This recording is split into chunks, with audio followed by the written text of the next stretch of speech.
want to give you a little bit of a background where I'm from, where it all comes. I grew up in El Salvador.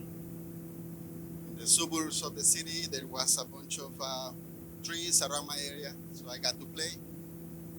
I got to play in clean creeks, chasing very colorful fish, eat lots of tropical fruits, um, come back at the end of the day. But as we know, we humanity have been growing a bunch. Same thing happened in San Salvador. Um, the loss of habitat was very clear. See the trucks coming, building more houses.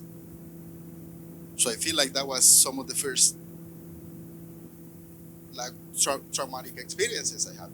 Try to move from being able to play in the woods and hunt and fish to move to the city.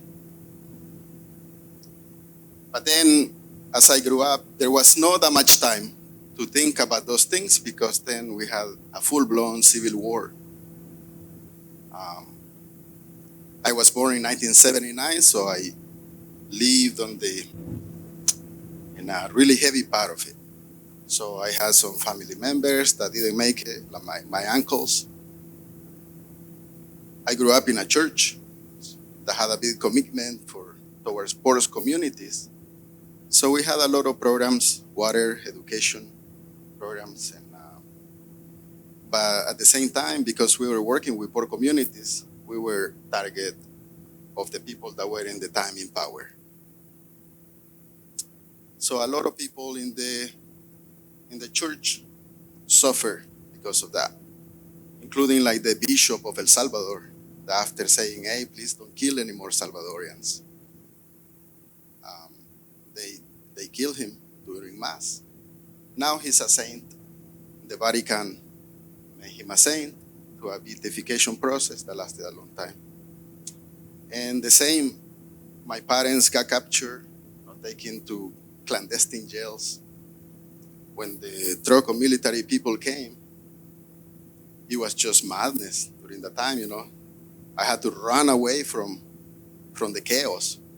So one of the soldiers that was there was trying to catch me, but it was a really scared 10-year-old. He was not gonna catch me, So I ran. I went to the church. The church was already surrounded by the military. So I went to the office of the church and I found somebody that helped me go to the house. And I went to the Human Rights Commission to tell them what was happening to my family. And anyways, after a year, they released my mother. She was a social worker. And the war just got worse, bombs falling, bullets flying. So in the early 90s, the government and the guerrilla started doing a peace process that ended with peace accords in Mexico. So then a lot of people, because we all knew about violence and guns, there was a lot of organized crime that came about. So we had a period of post-war violence that in my head still maintains. It has shaped the culture of people, So then I went to art school. So I'm really happy to be speaking here in an art place.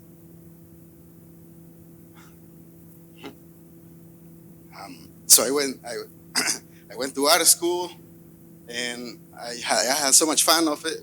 It was the only art school in Central America. It was really hard to get in. And then I went to art in the University of El Salvador. And then I got a scholarship to come to Indiana. And I flew to a place in Fort Wayne because I got a scholarship to Manchester College. And because the way I grew up and the pop culture that we get from the TV in El Salvador, I thought I was going to like New York or Chicago.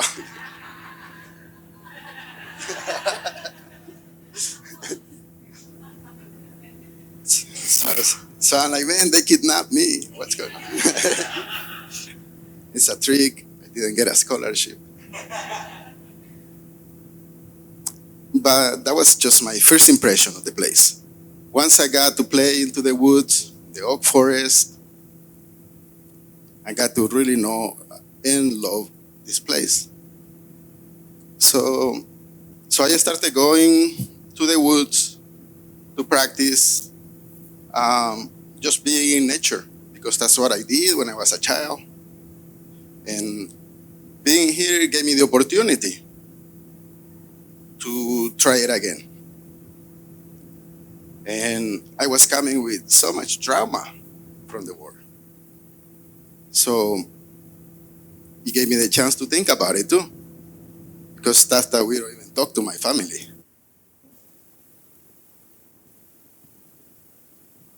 So I play in the woods, I did more art, I did conservation of all paintings. And it was a really good education. I loved it. The presidents of the college loved my artistic career. I was doing exhibits.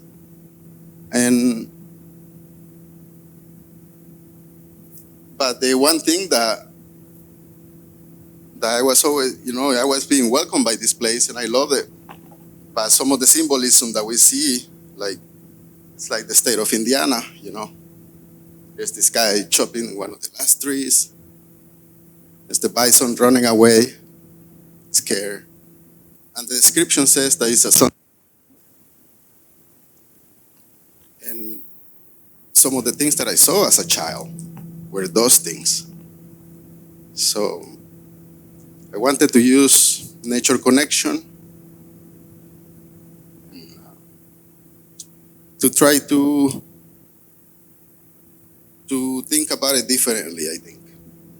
I want to use art as instruments for, and I really got into the woods. I loved it. It was so much fun. Hunting, I started making my own bows, my own arrows. I started learning fire techniques, how to make shelters, how to pattern water, how to trap fish. Because it was all part of my upbringing, who I wanted to be, a native of a place. And in this book, John Kimmerer, Braiding Sweetgrass, she talks about how you can become native of a place. You just gotta get to know your neighbors, your trees, plants, the animals.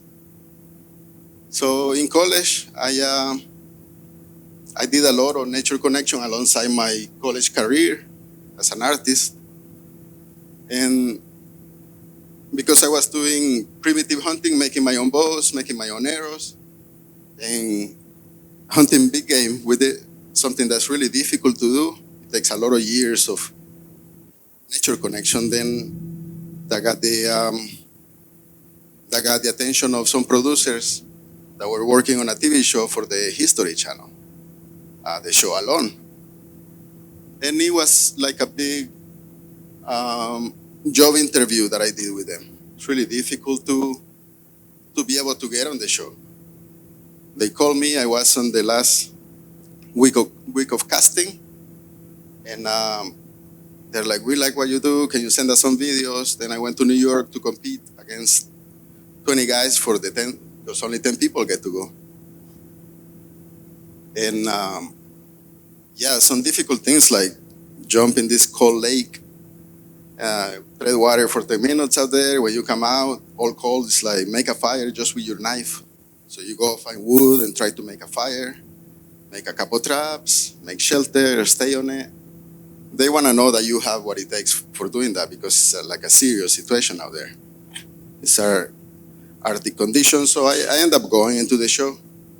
And I feel like the strategy I took was because a lot of people, there are different groups that go to this show. Some of them have military background, bushcraft background, nature skills background. So I feel like mine was more like primitive or ancestral skills mixed with pure survival, because my idea of survival is It's not like some specific field like that. I feel like we're all surviving.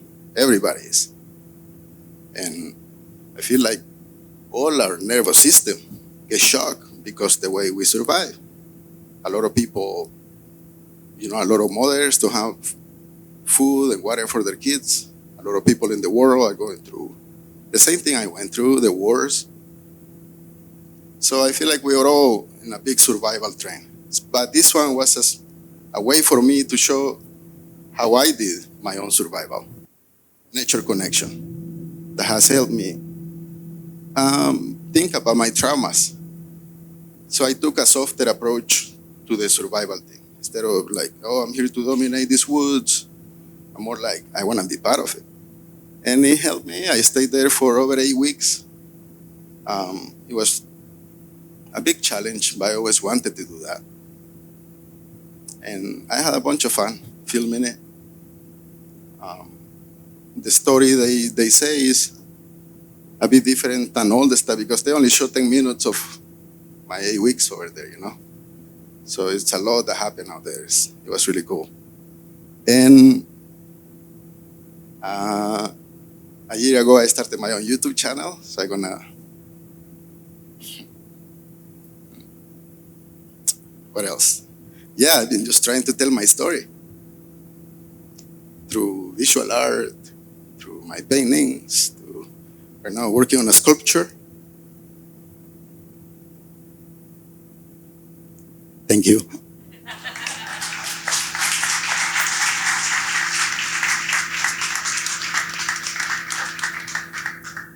Cool. Thank you. All right, so we've got time for some Q&A here. We've got some coming in from the chat too, so I'll start with some from the chat. Someone asked, they're sure there was a lot of benefits to being on TV. Oh, we got 2 mics, look at that. I'm gonna sit here so I'm not the focal point. What were some of the drawbacks of being on TV? Like how has it affected you in any negative ways? Yeah, it was a big deal. Once I got to Canada to where the show was, that's when I knew it was like, because a bunch of planes, helicopters, a big production team, 2 different camps, one for us, one for the production team. And you sign your life away to lawyers, basically. You can't tell your grandma what you're doing. So once you're out there, it gives you a big perspective of the TV part of it. And when you come out, it's like a big deal. Everybody from all over the world reaching out about my experience. Yeah, I don't know. They have a lot of support. The people of the History Channel and the production team, they send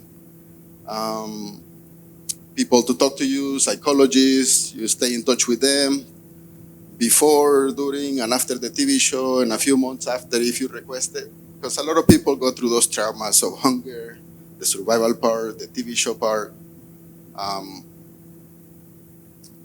In my case, since I have already all the experience, and I want to be able to live a better future for my daughter, I want to use it as a platform. So I don't know. I did another 2 TV shows with them. One was the Skills Challenge. I liked it a bunch. And the other one was Alone Frozen. That one was okay. They had 2 TV shows going at the same time. I didn't like it as much. But yeah, no, my goal is to show people my creative processes, tell a visual story. And yeah, I've been going to South Dakota to do ceremony with natives from Indiana, and I like that. So I wanna get in touch with natives of the U.S., of all the world, and support grassroots people that want to work for the environment. So yeah, that's what I want. Any questions?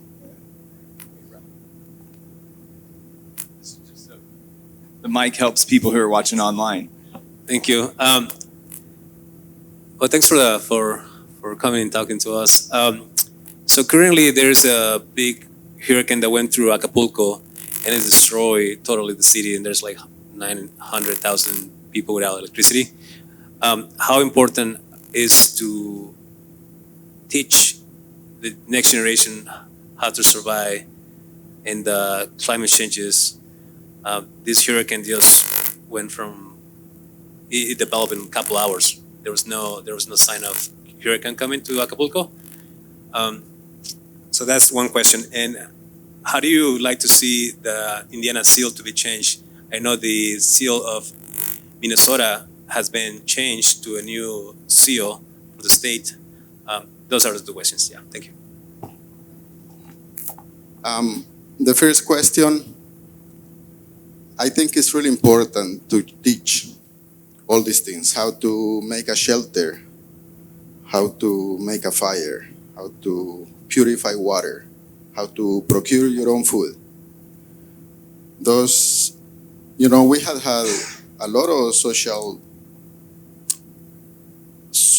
change in this country lately, and we had had a lot of problems with the environment.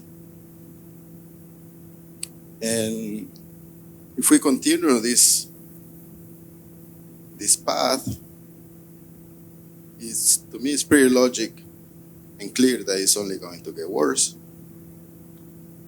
But I say that because I'm a realist.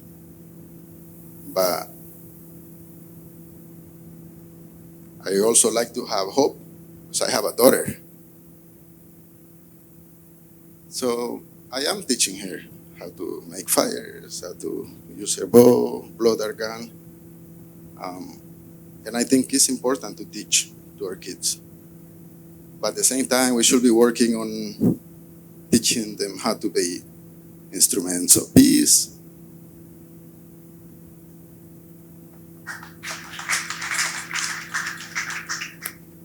Oh, and the second one, it is my artistic proposal.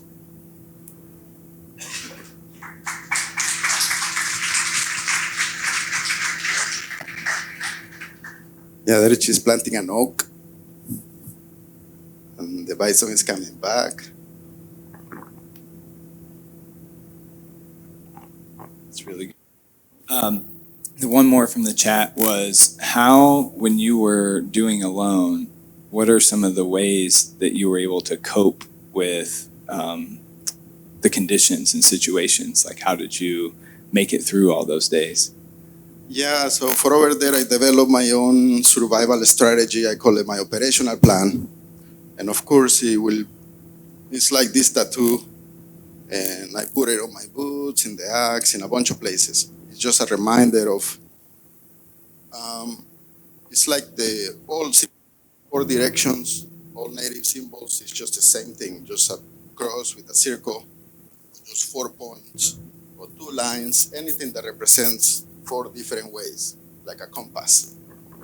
So that for me was a reminder of shelter, fire, water, and food. But at the center, there was me, so it's important to think about your philosophy about survival. What I was saying, here more to be in par with nature than to dominate these woods. And also the psychology of survival. How do you react to a survival situation? How, like when the pack of wolves came, how did I, production team loved it because I was able to record it. That was my job, to make a good TV show. So I recorded the wolves coming in. Production team had asked me not to kill the wolves, so I tried to talk to them, and it worked. They all left. When after I had tapped out, because they were really close. The wolves were like 3 yards away. The big alpha one was just surrounding. There were a bunch of them. When after I tapped out, there was a fire, and production team loved it because he was like, I was corrected the camera before going in to get all my sleeping bag and all of that. So I tried to do my job, And I think that helped me make it through. I also use my survival strategy: shelter, fire, water, food every day, doing shelter every day, doing water, fire, and food, cutting wood for 4 hours. You could die that night if you don't have enough firewood. It's that simple. So if you don't cut 4 hours of firewood, it's not gonna be a happy night. The fishing, but also I looked at it in different ways. Like in the north, where I have the shelter, I imagine the skull of a bison. The bison is really good at handling the winter, heavy coat, and I wanna be like the bison, not only in the winter, but also if there is tribulation, because the north represents the night, the cold. And then in the spring, the fire, I imagine a bear skull there. Not only means make go cut firewood, but the fire inside you to try to make it through a bad situation. It could be just like a problem, road rage, somebody's yelling at you, and you don't want to react. And the water, try to stay hydrated, try to go fish, remember about the plants. And the food, remember to go trapping, hunting, cook your fish, don't waste any food, go mushroom hunting. So I did this like a mantra every day, thinking about those things. And those are is the operational plan. I want to bring it to my life, to do it every day here. Do something for my house, wash the dishes, help with the food, and so on. So I feel like I took that strategy and I believe on it, and that's what allowed me to take it one day at a time and just go through it that way. And I think it worked. Thank you for being here, and I'm very honored to hear you speak. I just have two questions. One is, in Indiana, is there a part of nature that you're right now that you feel like more people should love and get to know more that maybe we don't know about? And then another thing in Indiana specifically, and then another thing is I'm really privileged to get to work with folks who are unhoused, and I'm an urban. I know it's, and if you can point to anything, or if you know any like small survival tactics that we could use to like, or give tools we can give people in urban areas for supporting folks who are unhoused. Anything for survival in that way. I'm so curious to know like what you would recommend to our neighbors who are not able, or creative ways we can help them. Yeah, for the second question, because I feel like the survival thing, like I said, we all do, and we all surviving. And I feel like the survival strategy needs to be well-rounded. So, I mean, in terms of the hard parts of survival, I always carry a knife with me. I always like the survival mentality that I was talking about, because I grew up doing a war. Kind of like I don't, the PTSD from it. I don't want to have my back against the door because I want to leave really quick, in case something happens. But at the same time, all of those things do shape our nervous system. So we have to be balanced when we do those things. So that's why I feel like being outside, playing in the woods and recognizing plants and animals is what has helped me do that. When I'm in the house, I do more like, I try to connect to, for example, if I have hunted a deer, I have leather from the deer. I work at the house in crafts, in making a pouch, a water container. I try to connect to the natural world if I'm inside, that way. But yeah, all the basics I think help, like learning how to use a knife for carving, learning how to do knots, learning how to, I have also read a bunch of books about it. So I feel like that's when the learning happens in the survival thing. You can watch somebody do it, teach you about it. You can use YouTube. You can read about it. But once you go and try to do a fire, so somebody can bring one piece of goldenrod or horseweed, one little piece of cedar, and with that, it's already enough practice for a few days to try to master the hand drill, which is a fire making technique that you might need it. But yeah, I feel like we should be really comprehensive in the way we train for a survival situation, always thinking about all those things, the main shelter, fire, water, and food, and then also think about how will you react in certain situations, but try to balance it out with actual nature connection and connecting to yourself through breathing techniques, the same techniques you use in a survival situation. If I'm hunting, a lot of those same stress hormones rise up because I am out there trying to kill an animal to get my own protein to continue living. And so the adrenaline, the cortisol, all of those things show up in my body, makes my eyes blurry, my vision, and my breathing gets heavy. Happens in road rage or when they capture my parents. So you can use breathing techniques to help you calm down. That's a good survival strategy to carry always with you. So breathing, count. Some people count to 4 and let down to 4. Some people to 7. Some people make longer breaths when they breathe out, just so you can make a difference in your parasympathetic system and allows you to. And the first question, what part of Indiana? Yeah, so I went to northern Indiana, to the woods. I love them, the oak forest. I like the parks in the south. There's just so much that I haven't even been able to discover yet.